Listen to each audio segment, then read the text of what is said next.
സുബ്ഹാനല്ലാഹി വബിഹംദിഹി അദദ ഖൽഖിഹി വരിളാ നഫ്സിഹി വസിനത അർശിഹി വമിദാദ കലിമാതിഹി.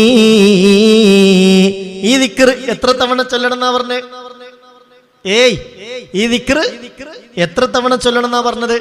3 തവണ ചൊല്ലണം എന്ന് പറഞ്ഞു. ഭയങ്കര കൂലിയാണ്. അള്ളാഹു തൗഫീഖ് തരട്ടെ. ചൊല്ലിയിരുന്നോ? അതുപോലെ ബിസ്മില്ലാഹിമ്മ ബിക അസ്ബഹനാ വബിക അംസൈനാ വബിക നഹ്യാ വബിക നമൂതു വഇലൈകൻ നുശൂർ. ഒരു തവണയെങ്കിലും ഈ ദിക്റും ചൊല്ലണം. ചൊല്ലിയിരുന്നോ? ഇതിൻ്റെയൊക്കെ അർത്ഥം ആലോചിച്ച് അതിൻ്റെ പൊരുൾ മനസ്സിലാക്കി അതിൻ്റെ ഫലം നമുക്ക് കിട്ടണം എന്നുള്ള നിയ്യത്തിൽ തന്നെ ചെയ്യണം കേട്ടോ. അള്ളാഹു തൗഫീഖ് തരട്ടെ.